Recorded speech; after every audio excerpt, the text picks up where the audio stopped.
Chapter 9. Why Environment Matters. The invisible hand that shapes our destiny. There is an old Vietnamese saying, near ink you become black, near light you become bright. For centuries, parents have repeated these words to their children. At first glance, they sound like simple advice about choosing good friends, but hidden inside that proverb is one of the deepest truths about human transformation. Most people believe they make decisions independently. They imagine themselves standing alone, choosing their future through willpower. Yet few realize that every day they are quietly being sculpted by forces they rarely notice.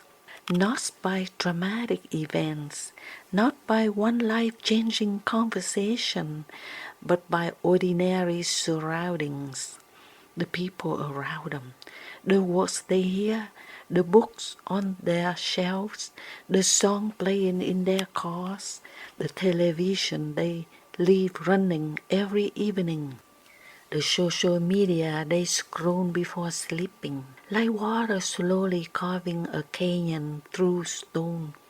Environment shapes identity one unnoticed moment at a time. Here is the metaphor I want to tell you. A young eagle was once found by a farmer after falling from its nest. Feeling sorry for the helpless bird, the farmer brought it home and placed it among his chickens. The eagle grew up scratching the dirt, pecking at seeds, and hopping only a few feet above the ground. Years later, a naturalist visited the farm. He looked at the bird in disbelief. That is not a chicken, it is an eagle. The farmer laughed. It has lived with chickens its whole life. It thinks it is a chicken. The naturalist gently lifted the eagle onto his arm and pointed it toward the mountains. At first the bird hesitated and afraid. Everything familiar was behind it.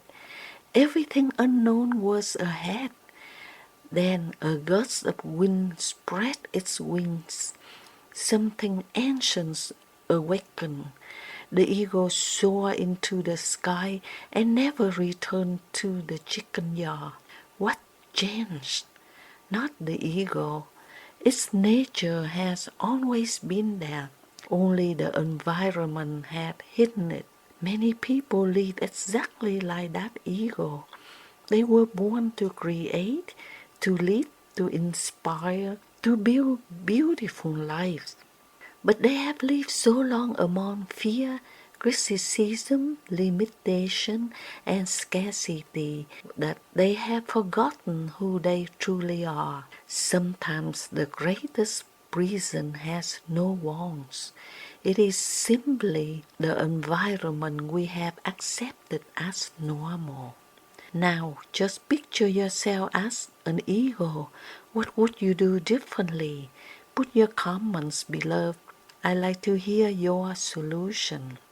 Psychologist Carl Jung observed that much of human behavior is unconscious. We imagine we are thinking for ourselves. Yet much of what we call our beliefs was borrowed long before we were old enough to question them. A child who constantly hears money is hard to earn, the rich are greedy, people like us never had a chance, begins accepting those ideas as reality. No one teaches them formally. No classroom is required. Environment becomes education. Years later, that child may attend business seminars, read books about abundance, or dream of financial freedom. Yet, deep inside, another voice quietly whispers, keep on dreaming. This isn't for people like you. The unconscious always speaks with the voice it heard most often. The true story illustrates this beautifully. Roger Bannister was an ordinary medical student in England during early 1950s. At the time, experts declared that running a mile in under 4 minutes was impossible. Doctors claimed the human heart could not survive such speed. Sports commentators repeated the same belief. Athletes accepted it. For decades, no one broke the record. Then, on May 6, 1954, Roger Bannister ran 1 mile in 3 minutes and 59.4 seconds. The impossible became possible. But something even more remarkable happened afterward. Within just a year, several other runners also broke the 4-minute barrier. What had changed? Human muscle had not evolved overnight. The lungs had not become stronger. The heart had not suddenly improved. The environment of belief has changed. One person expanded the collective imagination. Once people believed it could be done, many discovered they had always possessed that ability. Sometimes the greatest limitation is not physical, it is environmental. The same principle appears everywhere. A person who spends every weekend with people who complain eventually begins complaining without noticing. Someone who constantly hears gossip starts believing everyone is dishonest. A child raised among readers often grows into an adult who naturally reaches for books. An employee surrounded by entrepreneurs begins seeing opportunities instead of obstacles. The environment becomes the language of the mind. We rarely notice it because it happens gradually. Just as no one notices a tree growing from one day to the next. Years ago, an elderly Vietnamese refugee arrived in America with almost nothing. He worked long hours cleaning offices at night. His English was limited. His education had been interrupted by war. Every evening after work, he returned to the small apartment where several friends gathered. Some spent hours complaining about politics. Others complained about employers. Some blamed America. Some blamed fate. The old man listened quietly for several months. One evening he excused himself early. Instead of joining those conversations, he walked to the public library. He began borrowing one book every week. At first, he understood only half of what he read. He kept a dictionary beside him. One page became 10, 10 became 50, 50 became entire books. Years later, his English improved dramatically. He started a small business. Eventually, his children attended university. Someone once asked him what changed his life. He smiled. I changed the room I sat in. He did not criticize his own friends. He simply understood that conversations become thoughts, thoughts become beliefs, beliefs become actions, actions become destiny. Sometimes changing your future begins by changing your evening routine. The philosopher Jim Rohn often say, quote, you are the average of the 5 people you spend the most time with, end quote. Whether the number is exactly 5 is not the point. The deeper truth is the people influence each other continuously. Optimism spreads, fear spreads, discipline spreads, laziness spreads, courage spreads, so does hopelessness. Human beings are emotional mirrors. We absorb attitudes the way dry soil absorbs rain. This is why books are such powerful companions. These are some of my favorite authors. Every author becomes another voice living inside my mind.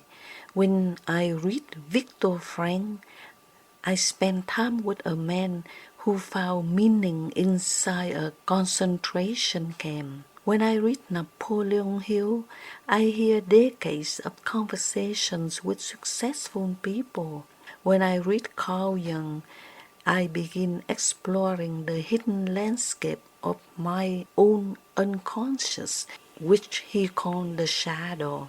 When I read Wayne Dyer, I begin to discover the ego within me. Books quietly enlarge your environment even if you never leave your chair. One great book can become a lifelong mentor. Please put in the comments who your favorite author is. Music works in similar ways. Most people think music simply entertains, but music also programs emotion. Imagine beginning every morning listening to songs filled with anger, resentment, and despair. Now imagine beginning every morning with peaceful melodies, sacred hymns, or uplifting orchestral music. Which emotional climate will gradually shape your heart? The notes disappear after a few minutes. The feelings remain. Your mind is always listening. The digital world has become today's invisible neighborhood. Every scroll through social media is a walk through someone's mental landscape. If your daily feed is filled with outrage, division, fear, and endless comparison, your inner world slowly adopts those emotions. If your daily feed contains learning, gratitude, creativity, kindness, and wisdom, different seeds are planted. We often protect our homes with locks, yet we leave the front door of our minds wide open. There is another environment many people overlook, the environment inside their own homes. A family that eats together, laughs together, and shares stories creates emotional safety. Children grown up with such homes learn trust almost effortlessly. Another home may be filled with constant criticism, shouting, or silence. The walls are identical. The furniture may even be nicer, but the emotional climate is entirely different. People do not simply remember houses, they remember how those houses felt. The atmosphere becomes part of their identity. This does not mean we must abandon everyone who thinks differently. Life requires compassion. Many people around us are carrying invisible burdens, but compassion does not require imitation. You can love someone without adopting their fears. You can care deeply without allowing their limitations to become your own. Healthy boundaries are not walls of rejection. They are gardens protected by gentle fences. Only then can flowers continue to bloom. Perhaps the most encouraging truth is this: environment can be redesigned. You may not be able to change your past, but you can choose what surrounds you today. You can choose wiser conversations. You can choose books that elevate your thinking. You can choose mentors whose lives reflect the values you admire. You can choose music that calms your spirit. You can choose gratitude instead of constant complaint. These choices seem small, yet rivers are changed one drop at a time. Your destiny rarely changes in single dramatic moment. More often, it changes quietly.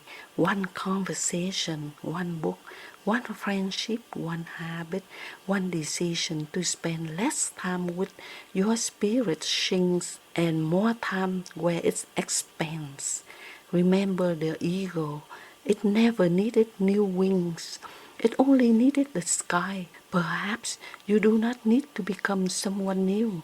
Perhaps you simply need an environment that allows the person you have always been to finally unfold. Thank you so much. I hope you understand this chapter and start making your environment the classroom for you to learn daily. Please don't forget to click subscribe to my channel, which help me to make more videos.